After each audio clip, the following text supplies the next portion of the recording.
Φαντάσου, μια γυναίκα στην καρδιά της καυτής ερήμου, αναγκασμένη να εισάγει φρέσκο κόπρανα κροκοδίλου, ανακατεμένα με κολόδι μέλι απευθείας τότσι στο πιο οικείο της μέρος. Όλα αυτά για να εξαπατήσει τους αδυσόπιτους θεούς και να ξεφύγει από μια εγκυμοσύνη που θα μπορούσε να σημαίνει την καταδίκη της σε θάνατο. Αυτό δεν είναι σκοτεινή φαντασία, αλλά η βίαιη πραγματικότητα που αντιμετώπισαν χιλιάδες Αιγύπτιες πριν από χιλιετίες. Ένα μυστικό θαμμένο στις άμμους του Νείλου που τα βιβλία ιστορίας ποτέ δεν τόλμησαν να αποκαλύψουν. Νομίζεις ότι γνωρίζεις την αρχαία Αίγυπτο με τις λαμπερές πυραμίδες και τους θεϊκούς φαραώ της, αλλά τι θα έλεγες αν σου έλεγα ότι πίσω από αυτή την πρόσωψη αιώνιας δόξας κρυβόταν ένα σύστημα σιωπηλής βασανιστήριου όπου η γυναικεία σεξουαλικότητα πλάθεται σαν πυλός στα χέρια της εξουσίας, μετατρέποντας κάθε πράξη οικειότητας σε μάχη για επιβίωση.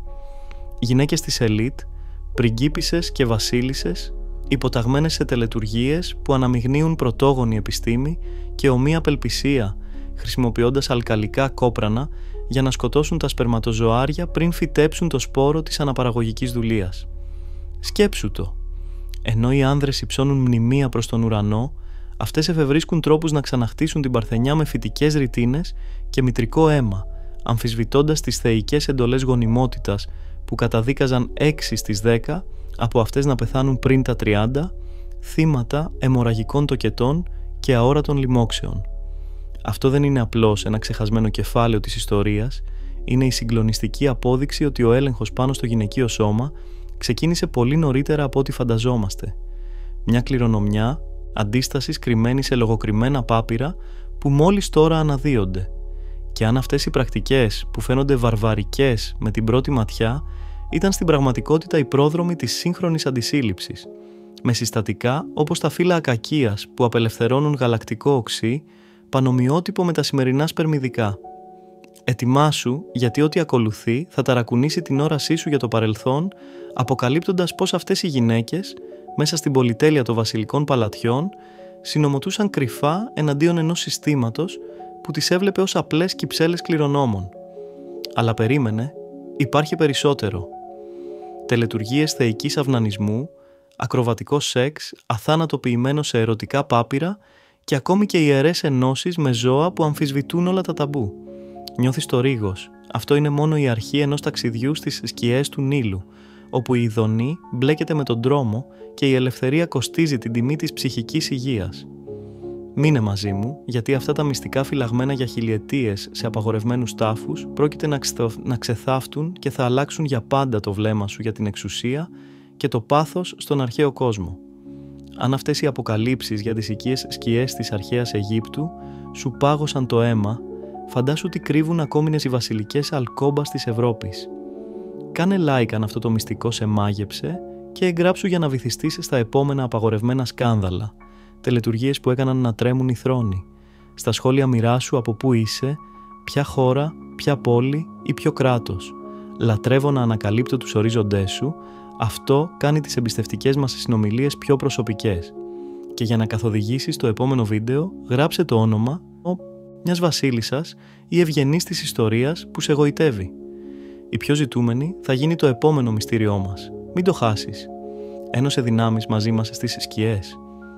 Η αρχαία Αίγυπτος, λίκνο ενός χιλιετούς πολιτισμού που εκτείνεται από το 3 τάκρας κορσναταλό ποσικανοσκίνχ έως το 30 ποσοτάνους, ξεχώριζε από μια ιεραρχική κοινωνία όπου ο Νείλος υπαγορεύει το ρυθμό της ζωής από τις γόνιμες πλημμύρες έως τις ιερές τελετουργίες. Κάτω από διαδοχικές δυναστείες, φαραώ όπως ο Ραμσής Β. Τότρανς ή η Κλεοπάτρα σε Εκαότη βασίλευσαν από πρωτεύουσες όπως η Θήβα, η Μέμφις ή η Αλεξάνδρεια, επιβάλλοντας μια θεϊκή τάξη όπου η γονιμότητα συμβόλιζε την κοσμική ευημερία. Οι γυναίκες, είτε αγρότισσες είτε μέλη της αυλής, πλοηγούσαν σε ένα σύμπαν όπου η αναπαραγωγή δεν ήταν απλώς ιδιωτική υπόθεση, αλλά καθήκον επιβεβλημένο από θεότητες όπως η Ίσις, θεά της μητρότητας, ή η Χάθορ, προστάτηδα του σαρκικού έρωτα.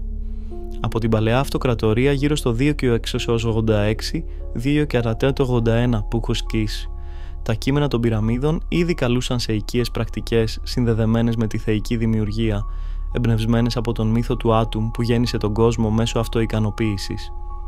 Στη Μέση Αυτοκρατορία προς το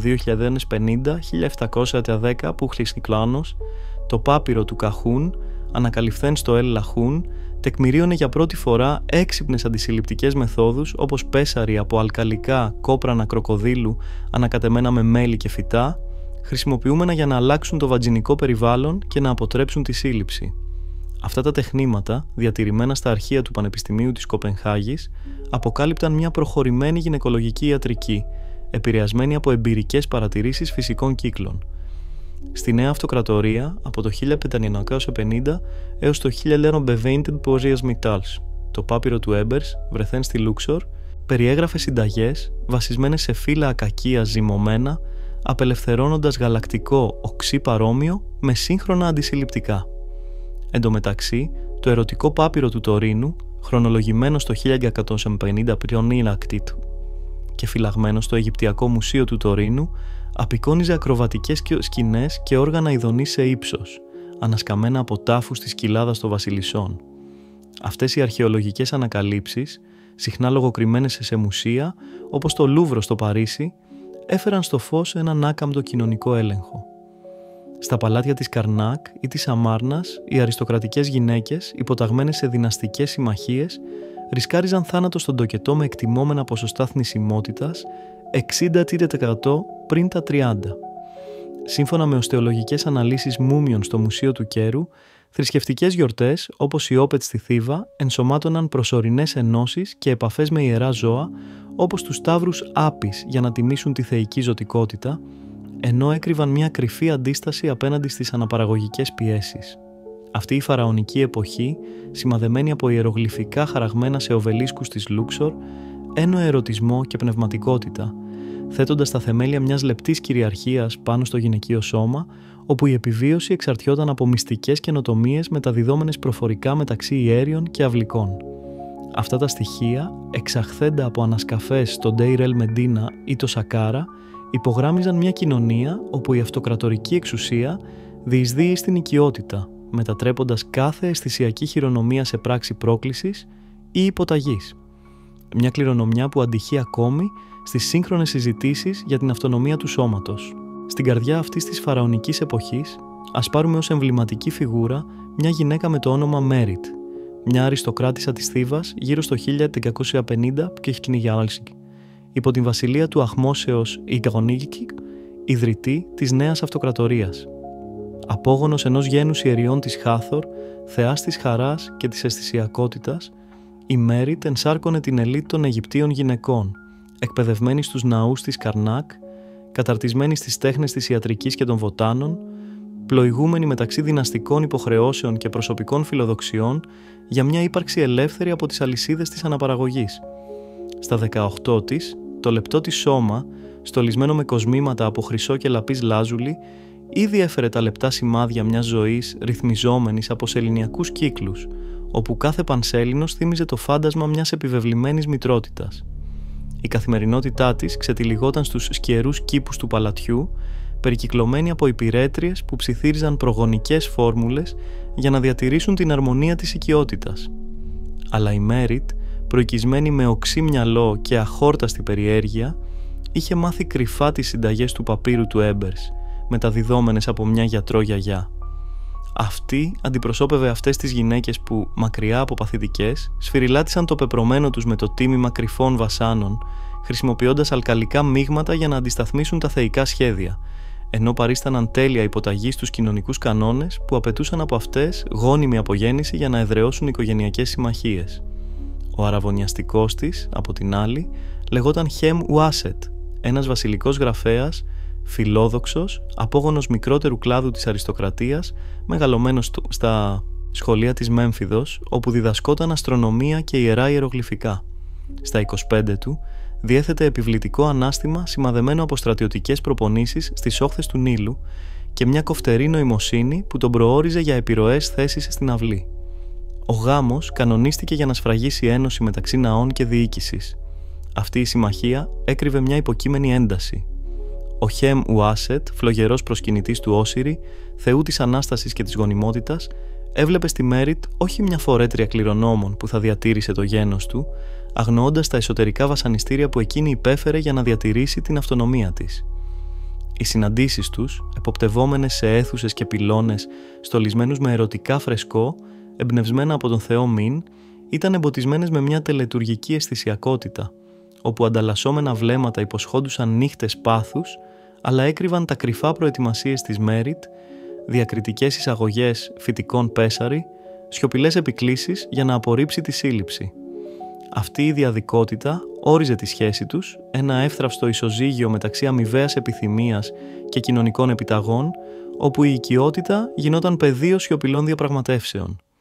Η Μέριτ, με το μαυρισμένο από τον ήλιο της ερήμου δέρμα και τα μάτια της γραμμένα με κόλ, συμβόλιζε τη γυναικεία αντίσταση απέναντι σε ένα σύστημα που μεταμόρφωνε τον έρωτα σε υποχρέωση, ενώ ο Χέμ Ουάσετ με τη βαθιά φωνή και τα τραχιά χέρια γραφέα ενσάρκωνε την ασυνείδητη ανδρική εξουσία των παγίδων των παραδόσεων. Μαζί απεικόνιζαν πως στις σκιές των οβελίσκων οι βασιλικές ενώσεις αποκρύπτουν οικίες αγώνες για τον έλεγχο του σώματος, προοικονομώντας αιώνες απόκρυψης, αντιστάσεων. Στις σκοτεινές γωνίες των Αιγυπτιακών παλατιών, όπου οι τείχοι από ψαμίτι ψιθύριζαν τα μυστικά των αρχαίων επικλήσεων, αναπτύσσονταν οικίες προετοιμασίες που προηγούνταν κάθε ιερής ένωσης, τελετουργίες καλυμμένες από τις άμμους του χρόνου και τα θεϊκά ταμπού. Για τη Μέριτ, όπως και για τόσες άλλες γυναίκες του κύκλου της, αυτές οι στιγμές μοναξιάς πριν από την ένωση με τον Χέμ Ουάσετ δεν ήταν απλές λουτρά, αλλά μια σειρά από κρυφά πρωτόκολλα σχεδιασμένα να πλοηγηθούν μεταξύ των απαιτήσεων της επιβεβλημένης γονιμότητας και των φιλοδοξιών για κυριαρχία του σώματος. Τα αρχεία θαμμένα στους τάφους της κοιλάδας των βασιλέων, όπως τα θράψματα του ιατρικού παπύρου του Καχούν, που χρονολογείται στο 1850 που Χιζόντας, αποκαλύπτουν αυτές τις λογοκριμένες παραδόσεις.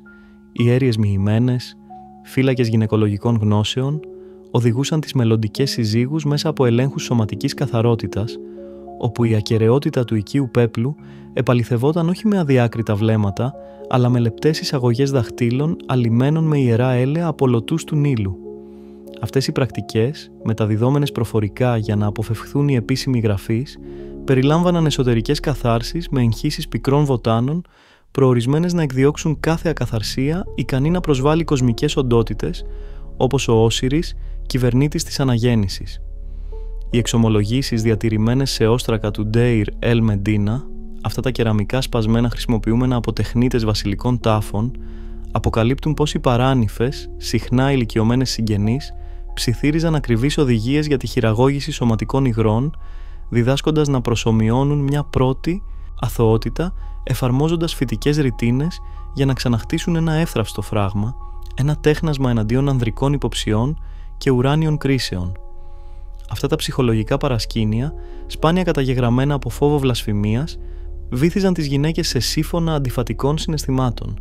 Η συγκίνηση της επερχόμενης ένωσης αναμειγνυόταν με την αγωνία μιας επιβεβλημένης σύλληψης σε μια κοινωνία όπου κάθε γέννηση ενίσχυε την δυναστική εξουσία, αλλά διαβροχούσε τη μητρική ζωτικότητα. Οι γιατροί της αυλής, εκπαιδευμένοι στα μυστικά του σώματος στο ναό του Ιμχοτέπ στη Μέμφυδα, εμπιστεύονταν ιδιωτικά φόρμουλες για προστατευτικά πέσαρη, σύνθετα από αποξηραμένα και τριμμένα κόπρανα κροκοδίλου, αλκαλικά από τη φύση τους, ανακατεμένα με ζυμωμένο μέλι και ίνες χουρμάς, εισαχθέντα βαθιά για να δημιουργήσουν ένα εχθρικό περιβάλλον προς την νεογνική ζωή. Αυτό το μείγμα, τεκμηριωμένο στο πάπυρο του Καχούν, διατηρημένο στο University College του Λονδίνου, λειτουργούσε ως χημική ασπίδα, αλλάζοντας το φυσικό pH και ακινητοποιώντας τα αρσενικά σπέρματα, μια εφευρετικότητα εμπειρική γεννημένη από αιώνες παρατηρήσεων ζώων του ποταμού. Οι κρυμμένες μαρτυρίες, χαραγμένες σε αμύλους κρυμμένους σε γυναικεία σαρκοφάγα, μιλούν για νυχτερινές τελετουργίες όπου οι μοιημένες επικαλούνταν τη Χάθορ, θεά του έρωτα, για να ευλογήσουν αυτές τις πράξεις πρόκλησης, ενώ έκρυβαν την εξέγερσή τους κάτω από προσευχές υποταγής. Πέρα από αυτές τις φυσικές εμποδιζόμενες, τα πρωτόκολλα κάλυπταν διδασκαλίες για τελετουργικές σωματικές θέσεις, εμπνευσμένες από τα ερωτικά φρεσκό των ναών της Ντέντερα, όπου τα μπλεγμένα σώματα μιμούνταν θεϊκές ενώσεις για να μεγιστοποιήσουν την ειδονή χωρίς να ρισκάρουν την αναπαραγωγή. Οι βασιλικοί εξομολόγοι, συχνά ευνουχισμένοι καταρτισμένοι στις απόκρυφες τέχνες, περιέγραφαν πώς να αποφεύγουν τις κοσμικές ευνοϊκές ευθυγραμμίσεις για σύλληψη, συγχρονίζοντας τις συναντήσεις με άγονες σε ελληνιακές φάσεις, μια αστρολογική γνώση εξαχθής από τα αστέρια παρατηρούμενα από τις στέγες των παλατιών της Αμάρνας. Αυτά τα απαγορευμένα μυστικά, απαγορευμένα στους απλούς άνδρες, σχημάτιζαν ένα υπόγειο δίκτυο αντίστασης, όπου οι γυναίκες αντάλλασαν κωδικοποιημένα πάπυρα κατά τη διάρκεια των εορτών Όπετ, μεταμφιέζοντας τις ανταλλαγές τους ως θρησκευτικές προσφορές. Οι αρχαιολογικές αποδείξεις, όπως τα όργανα από ελεφαντόδοντο ανασκαμμένα στη Θήβα και αναλυμμένα στο Αιγυπτιακό Μουσείο του Κέρου, επιβεβαιώνουν τη χρήση φαλικών σχημάτων για μοναχικές εξερευνήσεις, επιτρέποντας εξοικείωση με αισθήσεις πριν από την ένωση, μια ψυχολογική προετοιμασία εναντίον του τρόμου του αγνώστου. Συνεχίζοντας στα μετέωρα αυτών των παραδόσεων, οι τελετουργίες θεϊκού αυνανισμού, καλούμενες στα κείμενα των πυραμίδων της Παλαιάς Αυτοκρατορίας, γύρω στο 2600 π.Χ., προσαρμόζονταν στις μελλοντικές συζύγους. Ενθαρρύνονταν να αναπαράγουν τη δημιουργική χειρονομία του Άτουμ, του πρωταρχικού θεού που γέννησε τον Σου και την Τεφνούτ μέσω της δικής του αφύσης, μετατρέποντας μια μοναχική πράξη σε πνευματική κοινωνία για να ενισχύσουν το πνεύμα εναντίον των συζυγικών πιέσεων. Οι συνοδές κυρίες, σιωπηλοί μάρτυρες, αφηγούνταν σε σφραγισμένες επιστολές, ανακαλυφθήσεις στα ερείπια της Ακετατών, πως αυτές οι πρακτικές ηρεμούσαν τους φόβους, συνδέοντας την προσωπική ειδονή με την κοσμική ισχύ, αποφεύγοντας έτσι την πλήρη εξάρτηση από τον σύντροφο. Παράλληλα, οι τελετές αφιερωμένες στο θεό Μιν, με τα ητιφαλικά αγάλματά του ακουμπισμένα κατά τις πομπές στην Άβυδο, μοίησαν τις γυναίκες σε συμβολικές επαφές, όπου η τριβή εναντίον του ιερού ξύλου υποτίθεται ότι εμφυτεύει γονιμότητα, αλλά στην πραγματικότητα εξυπηρετούσε για να κρύψει διακριτικές εφαρμογές αντισυλληπτικών, όπως τα μπόνα από φύλλα ακακίας, εμποτισμένα με γαλακτικό οξύ, μια ουσία που, σύμφωνα με σύγχρονες αναλύσεις, μιμείται τις επιδράσεις των σημερινών gel spermicides. Αυτά τα πρωτόκολλα επεκτείνονταν σε ενώσεις με ιερά στοιχεία, όπου τα ιερογλυφικά κείμενα των ναών του Κομπό μιλούν για ritual αλληλεπιδράσεις με ταύρους άπης, ενσαρκώσεις του Πτάχ, όχι ως κυριολεκτικά ζωοβασανιστικά, αλλά ως συμβολικούς χορούς όπου τα ζωικά υγρά συλλέγονταν για προστατευτικά φίλτρα, μια εφημισμός για μείγματα αντισυλληπτικά καταναλωμένα ή εφαρμοσμένα.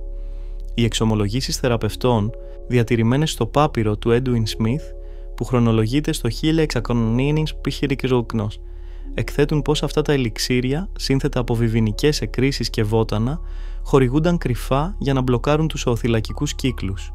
Μια εμπειρική μέθοδος εναντίον πολλαπλών εγκυμοσυνών που αποδεκάτιζαν τα γυναικεία γέννη.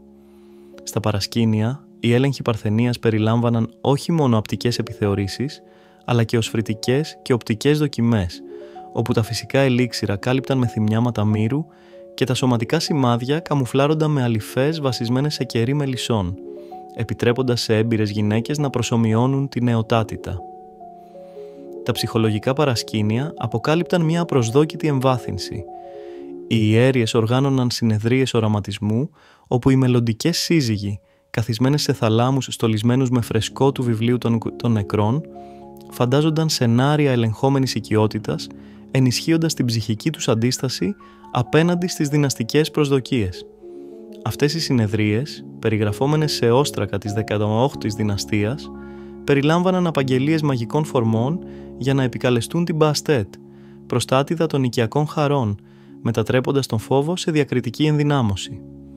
Οι γιατροί εμπιστεύονταν προειδοποιήσεις για κινδύνους, όπως λοιμώξεις από αδέξιες εισαγωγές, αλλά υπογράμμιζαν την αποδεδειγμένη αποτελεσματικότητα από γενιές με εκτιμόμενα ποσοστά επιτυχίας εδεμνίακτεζαετεατό, βασισμένα σε δημογραφικά αρχεία χωριών εργατών στο Καχούν. Επεκτείνοντας το πέπλο αυτών των παραδόσεων, οι ρίτσουαλ προσωρινών γάμων κατά τις θρησκευτικές γιορτές, όπως αυτές αφιερωμένες και στην Μπαστέτ στη Βουβάστιδα, επέτρεπαν πολλαπλές εξερευνήσεις κάτω από την κάλυψη της ευλάβειας, όπου σύντροφοι αντάλλασαν εφήμερα όρκους για να δοκιμάσουν συμβατότητες χωρίς μόνιμη δέσμευση. Μια πρακτική τεκμηριωμένη από τον Ηρόδοτο στις ιστορίες του τον 5ο αιώνα π.Χ., αλλά λογοκριμένη στις επίσημες αιγυπτιακές εκδόσεις. Αυτά τα γεγονότα έκρυβαν οδηγίες για τη χρήση κονσολατόρων από ύψος βρεθέντων σε τάφους ευγενών στο Σακάρα, τεχνήματα γυαλισμένα για ιδιωτικές χρήσεις, διδάσκοντας ανατομία χωρίς κίνδυνο σύλληψης. Οι μαρτυρίες αυλικών χαραγμένες σε σκαραβαίους αμύλους μιλούν για ελιξίρια έρωτα ενσωματώνοντας ίχνη κοπράνων κροκοδίλου ως προφορικά διαγερτικά, αλλάζοντας τις αντιλήψεις για να ενισχύσουν την ειδονή ενώ προστατεύουν από συνέπειες. Σε αυτό το σύνθετο δίκτυο, τα πρωτόκολλα φυσικής κάθαρσης περιλάμβαναν ρίτουαλ λουτρά στα νερά του Νείλου, εμποτισμένα με νατρόν, ένα αλκαλικό ορυκτό που καθάριζε και προετοίμαζε το σώμα, ακολουθούμενα από εφαρμογές αραβικών ρητινών για να δημιουργήσουν τεχνητές μεμβράνες, μια τεχνική για να αποκαταστήσουν εμφάνιση παρθενικής μετά από προηγούμενες εμπειρίες.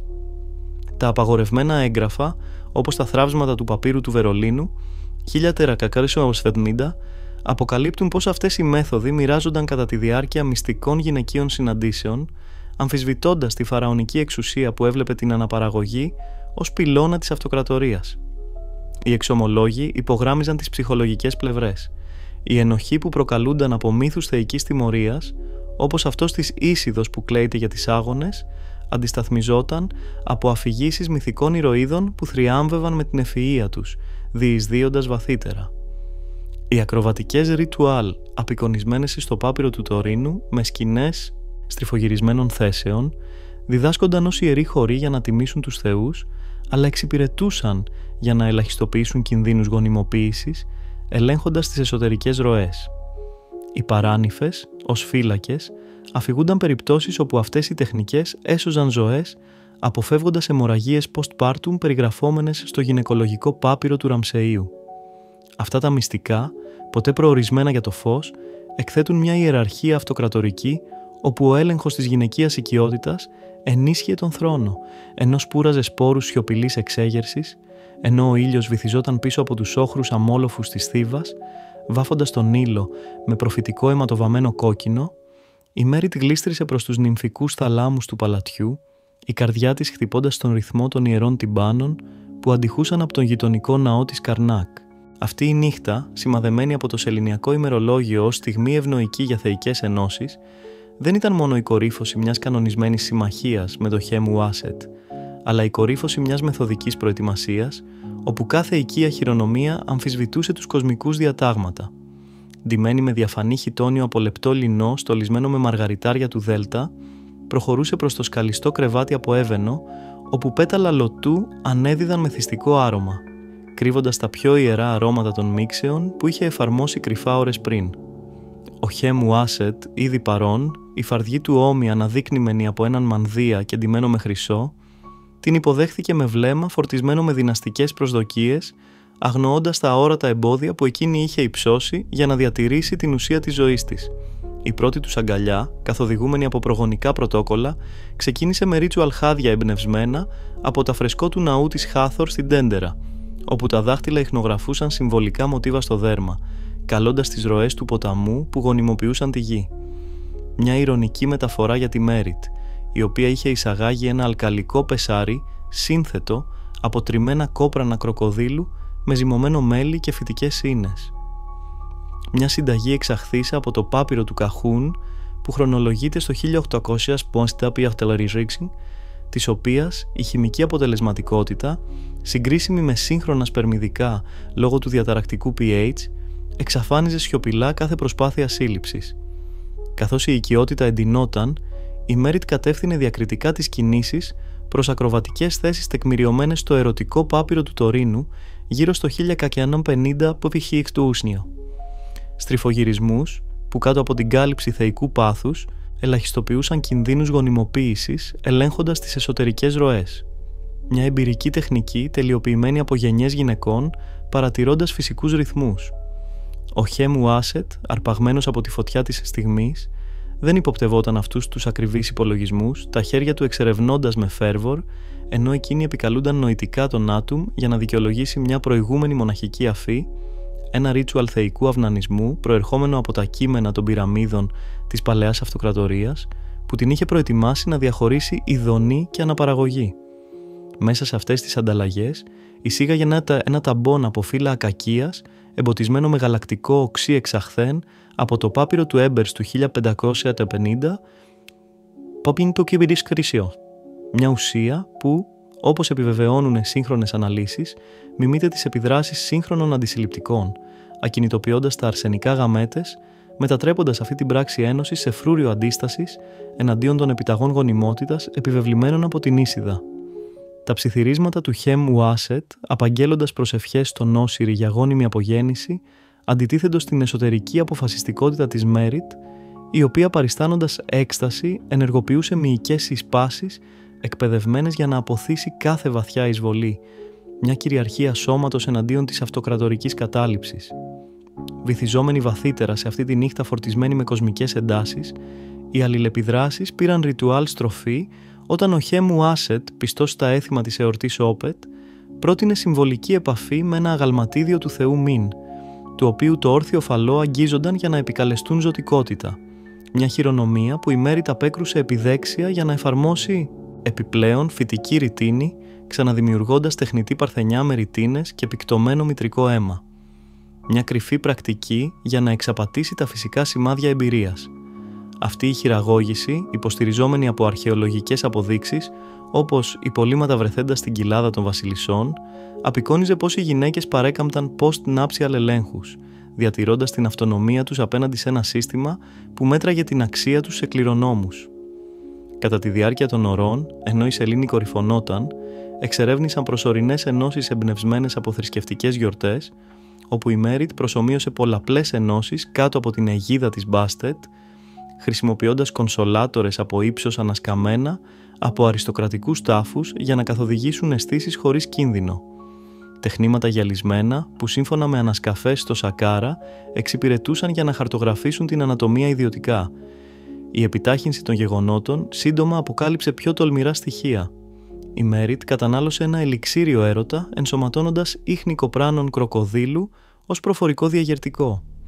Μια φόρμουλα του παπύρου του Έντουιν Σμιθ του 1620 που υψώνει τις αντιλήψεις ενώ μπλοκάρει τους οοθυλακικούς κύκλους. Μια χημική διαδικότητα εναντίον θανάσιμων εγκυμοσυνών που χτυπούσαν το 60% των γυναικών πριν τα 30, όπως μαρτυρούν οστεολογικές μελέτες στο Μουσείο του Κέρου. Ο Χέμ Ουάσετ, ενθαρρυμένος, ξεκίνησε χειρονομίες καλώντας αλληλεπιδράσεις με ιερά ζώα όπως του Σταύρου Σάπης, όχι ως κυριολεκτικά, αλλά συμβολικά, όπου οι γράσοι λέγονταν για προστατευτικά ελιξίρια, ένας εφημισμός για εμπόδια αντισυλληπτικά εφαρμοσμένα in situ. Αυτές οι πρακτικές, λογοκριμένες στα επίσημα ιερογλυφικά, αλλά περιγραφόμενες από τον Ηρόδοτο τον 5ο αιώνα Πιχτιάκτος, έκρυβαν μια εξέγερση όπου η Μέριτ, καθοδηγώντας τους ρυθμούς, απέφευγε κοσμικές ευθυγραμμίσεις ευνοϊκές για νέα ζωή, συγχρονίζοντας κορυφώσεις με άγονες ελληνιακές φάσεις παρατηρούμενες από παρατηρητήρια της Μέμφυδος. Σε αυτόν τον σπιράλ εντάσεων, οι θέσεις διαδέχονταν με ακριβή υπολογισμό, στριφογυρισμούς εμπνευσμένους από ιερούς χορούς του Κομπό, όπου τα σώματα μιμούνταν φίδια του Νείλου για να συμβολήσουν αναγέννηση, αλλά στην πραγματικότητα εξυπηρετούσαν για να περιορίσουν τη διείσδυση. Μια στρατηγική εναντίον αιμορραγιών περιγραφόμενων στο γυναικολογικό πάπυρο του Ραμσεΐου. Η Μέριτ, το μυαλό της οξυμένο από τις διδασκαλίες των ιεριών, ενσωμάτωνε ελεγχόμενες αναπνοές για να παρατείνει φάσεις χωρίς να φτάσει στη γονιμοποίηση. Μια σοφία εξαχθήσα από μύθους της Νουτ που τυλίγει τον νυχτερινό ουρανό. Ο Χέμ Ουάσετ, γοητευμένος από αυτή τη φαινομενική αρμονία, απαγγέλε επικλήσεις στον Πτά για ακατάπαυστη δύναμη, αγνοώντας ότι κάθε παύση επέτρεπε στη Μέριτ να ανανεώσει τις εσωτερικές της προστασίες, όπως τα μπον από λινό εμποτισμένα με χυμό ροδιού, ένα φυσικό στυπτικό από το πάπυρο Κάλσμπεργκ, συσπώντας ιστούς για να προσομοιώσει επίμονη αθωότητα. Η εξέλιξη αυτής της νύχτας αποκάλυψε τα βαθιά στρώματα της αντίστασης.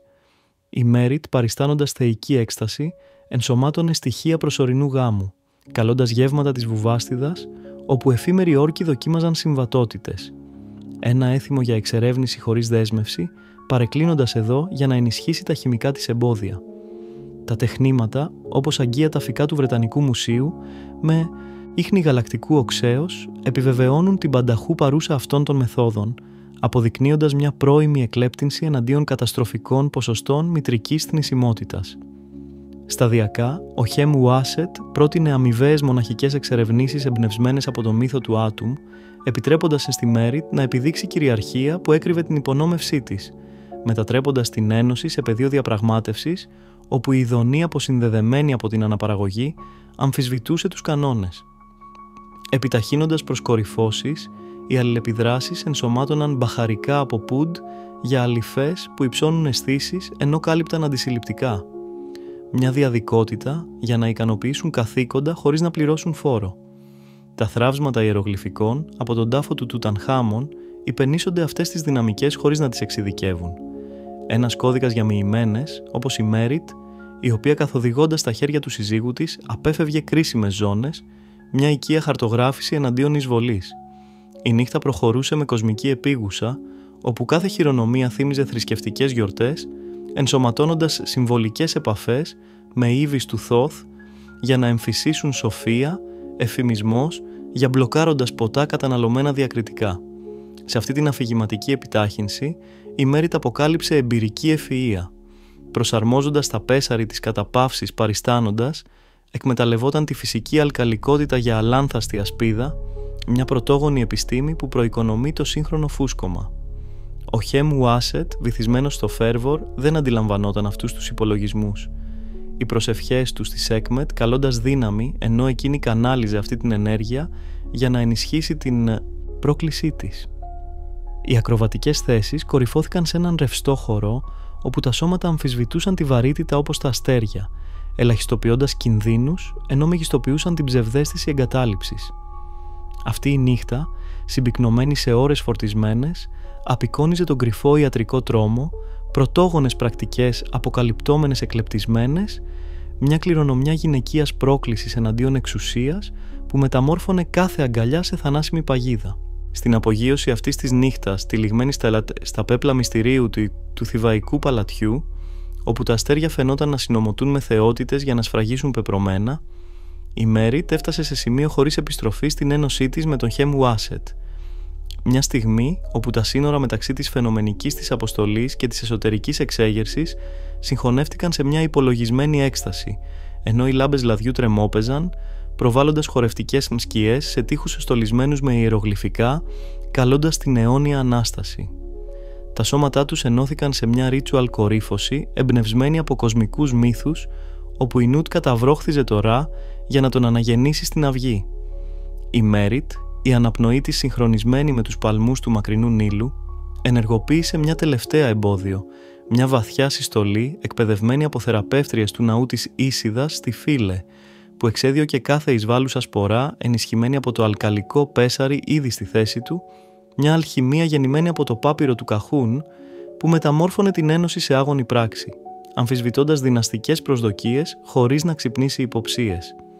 Ο Χέμ Ουάσετ, σαρωμένος από κύμα θεϊκού φερβόρ, επικαλέστηκε τον Όσιρι σε βραχνό ψίθυρο, πιστεύοντας ότι γονιμοποιεί ένα ένδοξο μέλλον, αγνοώντας ότι αυτή η έκσταση έκρυβε μια σιωπηλή νίκη για τη Μέριτ, η οποία διατηρούσε έτσι την ολοκληρωμένη της ζωτικότητα εναντίον φαντασμάτων επιβεβλημένης μητρότητας. Αυτές οι πολλαπλές εγκυμοσύνες που, σύμφωνα με δημογραφικά αρχεία χωριών εργατών στο Ντέιρ ελ Μπαχάρι, έπαιρναν ζωές πρόωρα σε αιμορραγικούς βασανισμούς. Αυτή η αποθέωση αποκάλυψε το βάθος της αντίστασης. Η Μέριτ, παριστάνοντας πλήρη παράδοση, ενσωμάτωσε μια συμβολική χειρονομία με αμήλο της Μπάστετ, της οποίας η επαφή εμφυσούσε προστατευτική ουσία, εφημισμός για ένα ποτό καταναλωμένο πριν, ενσωματώνοντας εκχυλίσματα ροδιού στυπτικά από το πάπυρο Κάρλσμπεργκ, συσπώντας εσωτερικούς δρόμους για να μπλοκάρει κάθε πρόοδο. Οι σύγχρονες αναλύσεις βασιλικών μούμιων διατηρημένων στο Αιγυπτιακό Μουσείο του Κέρου επιβεβαιώνουν ίχνη αυτών των ουσιών σε γυναίκες της ελίτ, αποδεικνύοντας μια γενικευμένη πρακτική εναντίον φρικτών ποσοστών μητρικής θνησιμότητας, όπου κάθε γέννηση ισοδυναμούσε με ρουλέτα ρώσικη με κοσμικές δυνάμεις.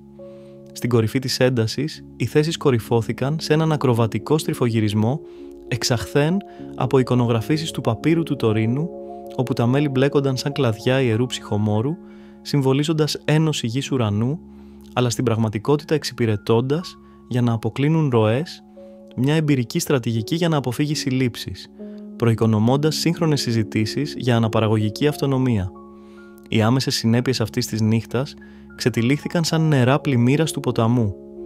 Στην αυγή, η Μέριτ αναδύθηκε εξαντλημένη αλλά άθικτη, το σώμα της απαλλαγμένο από τον επιβεβλημένο σπόρο, μια απελευθέρωση που στους επόμενους ημέρες της επέτρεψε να πλοηγηθεί αυλικές υποχρεώσεις χωρίς το βάρος γέννησης.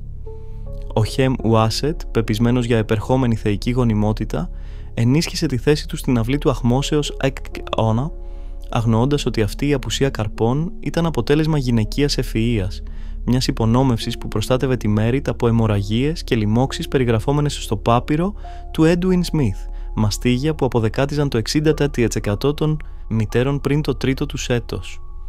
Αυτή η προσωπική νίκη είχε ευρύτερες συνέπειες.